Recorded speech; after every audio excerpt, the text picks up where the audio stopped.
देखिए, आप लोगों का प्रश्न है जैसे कि महाराज जी आप बताइए मंदिर किसका प्रतीक है।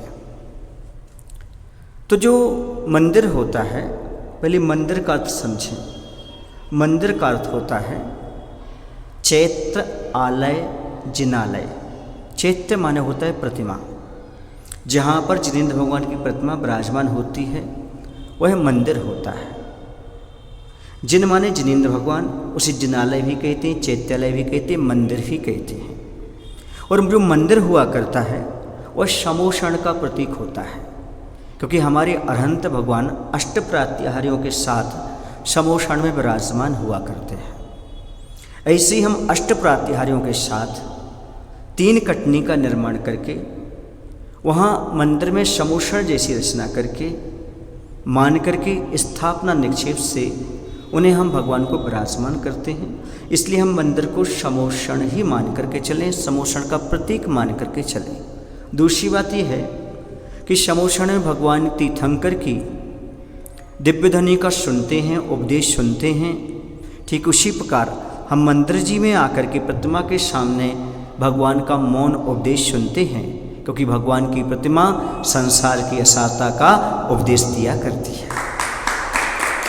इसलिए समोषण का प्रतीक होता है। और समान रूप से जहाँ पर समोषण में सबको आने का, कल्याण करने का अवसर प्राप्त होता है वह समोषण होता है। इसी मंदिर में गरीब अमीर सभी, छोटे बड़े, ज्ञानी अज्ञानी सभी आकर के या भगवान के मंदिर में आकर के अपना कल्याण करते हैं। इसलिए भी यह समोषण का प्रतीक माना जाता है।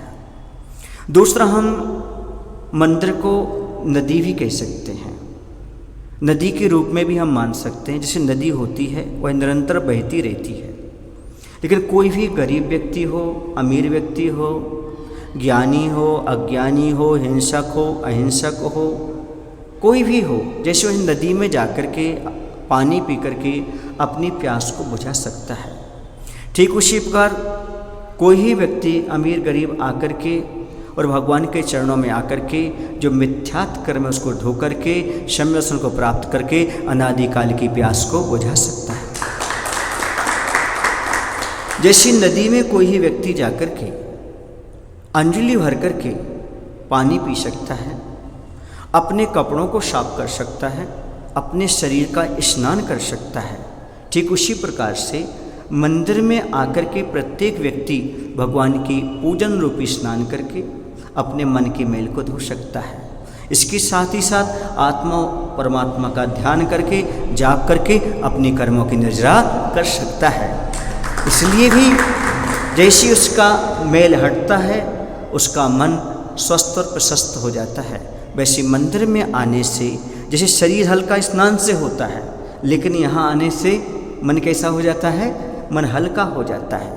इसलिए मैं कई बार कहता हूँ, यहाँ पर प्रवचन भी होते हैं, उपदेश भी सुनने को मिलते हैं। जैसे नदी से हमारे बाहर के तन स्वस्थ होता है, यानी तन स्वच्छ होता है, ऐसे यहाँ पर मन स्वस्थ होता है। क्यों? क्योंकि यहाँ पर गुरुओं की वाणी सुनने का भी अवसर मिलता है। क्योंकि तन स्वच्छ होता है नदी के पानी से और मन पवित्र होता है जिनेंद्र भगवान की वाणी से।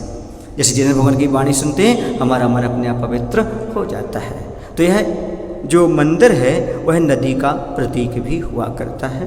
बोले महावीर भगवान की जय। आचार्य विद्यासागर जी महाराज जी की जय।